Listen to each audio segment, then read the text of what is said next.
नमस्कार. आजच्या व्हिडिओमध्ये आपण पाहणार आहोत एक मार्मिक कथा. कथेचे शीर्षक आहे दाढी.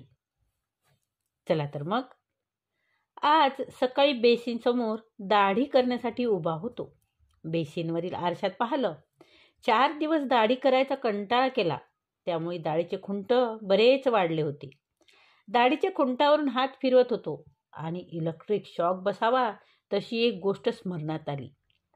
आमच्या बँकेत अकाउंट्सला काम करणारा अधिकारी प्रमोद गाडगीळ यांची काही महिन्यापूर्वी आई वारली, म्हणून त्यांच्या घरी त्याला भेटायला गेलो होतो. बोलण्याच्या ओघात काहीतरी वैद्यकीय विषय निघाला. सध्याचे डॉक्टर्स, त्यांच्याकडे येणारे भरमसाठ पेशंट्स, त्यामुळे डॉक्टरांची पेशंटच्या बाबतीत होणारी दिरंगाई, निष्काळजीपणा, पैसा कमावण्यासाठी पेशंटला हॉस्पिटलाइज करून डांबून ठेवण्याची सध्याची वैद्यकीय व्यवसायातील वाढती वृत्ती वगैरे वगैरे. प्रमोदने त्यावेळी एका हॉस्पिटलमध्ये घडलेली सत्य घटना सांगितली होती. यातील स्थळ, काळ, वेळ, नाव सर्व काल्पनिक आहे, पण घटना मात्र सत्य आहे. स्थळ पुण्यातील एक प्रतिष्ठित डॉक्टरांचं भलं मोठं हॉस्पिटल, ICU वार्ड. नित्यानंद 28चा, पुण्यातील सॉफ्टवेअर इंजिनियर.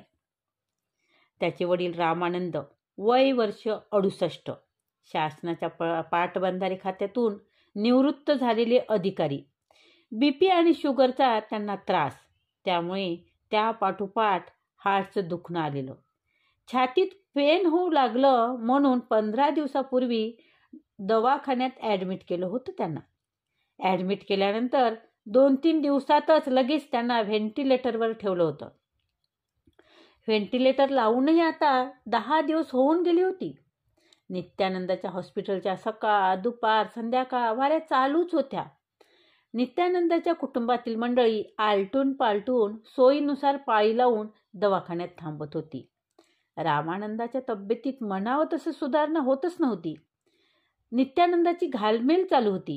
वडिलांना लवकर बरा वाटावं, त्यांचं व्हेंटिलेटरवरून काढून टाकलं जावं, ICU मधून जनरल रूममध्ये लवकरात लवकर वडिलांना शिफ्ट केलं जावं, अशी त्याची मानसिकता होती आणि तशीच मनोमन इच्छा सुद्धा.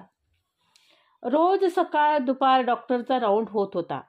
Patient is not responding that much, but we are trying our best. एवढंच उत्तर नित्यानंदला रोज डॉक्टरकडून मिळत होतं. रामानंदच्या शेजारच्या बेडवर खेडेगावातील एक पेशंट ॲडमिट होते. त्या पेशंटबरोबर त्या पेशंटच्या नात्यातील एक 70रीत आलेला म्हातारे गृहस्थ अटेंडंट म्हणून आले होते. वडिलासाठी नित्यानंदाचा तुटणारा जीव आणि त्यांची घालमेल हे आजोबा रोज निहाळत होते. व्हेंटिलेटर लावून 10 दिवस होऊन गेले, तरीही वडिलांच्या तब्येतीत फरक पडत नव्हता. म्हणून नित्यानंद हताश झाला होता आणि वडिलाच्या पायाशी बेडवर बसला होता. शेजारचे पेशंट जवळ खुर्चीवर बसलेले ते खेडेगावातील आजोबा नित्यानंदाच्या जवळ आले. ते नित्यानंदाला म्हणाले, बाळा, आपल्या वडिलांसाठी खूप करतोयस रे तू. गेली 8 दिवस मी बघतोय रोज तुला. वडिलाची एवढी काळजी करणारी पोरं या जमान्यात मिळणं लय कठीण होऊन बसलंय बघ. तसा तुझा बा लय भाग्यवानच म्हणायचा. मी जरा बोलू का तुझ्या संगट, तुझ्या बापाच्या तब्येतीविषयी? नित्यानंद म्हणाले, बिनधास्त बोला आजोबा. आजोबा म्हणाले, पोरा, तुझ्या बाला ॲडमिट करून 12-15 दिवस झाले का रे? नित्यानंद म्हणाले, हो 12 दिवस झाले. आजोबा म्हणाले, होय, व्हेंटिलेटर लावून 10 दिवस होऊन गेले ना? नित्यानंद म्हणाला, हो 10 दिवस होऊन गेले, आज 11वा दिवस आहे.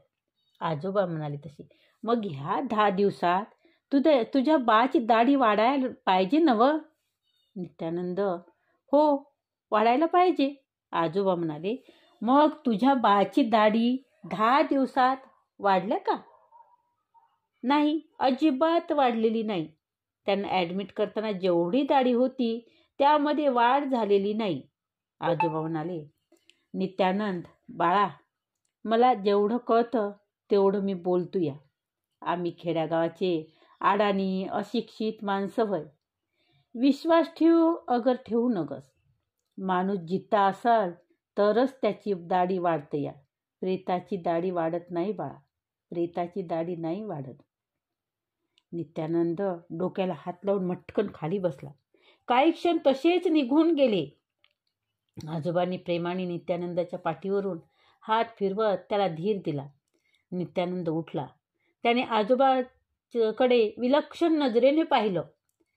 त्या नजरेत आजोबाच्या अगाध ज्ञानाबद्दल आदर होता, स्वतःबद्दलची कीव होती आणि डॉक्टरांचा प्रचंड राग होता.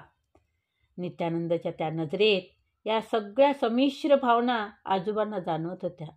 नित्यानंदाच्या मनात सर्रकन एक विचार येऊन गेला. काय भुलला अशी वरली या रंगा. नित्यानंद क्षणाचाही विलंब न लावता ड्युटीवर असलेल्या सिस्टरला जोरात हाक मारली. त्याच्या आवाजातील जोर ऐकून सिस्टर धावतच नित्यानंद समोर येऊन उभी राहिली. Sister, yes sir. नित्यानंद म्हणाला, रिमूव्ह द व्हेंटिलेटर.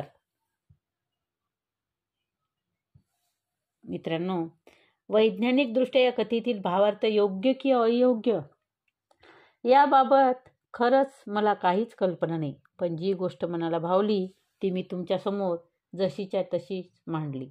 धन्यवाद. व्हिडिओ जर आवडला असेल तर व्हिडिओला लाईक करा, कमेंट करा आणि व्हिडिओ शेअर करा. तसेच चॅनलवर जर नवीन असाल तर चॅनल सबस्क्राईब करा. धन्यवाद.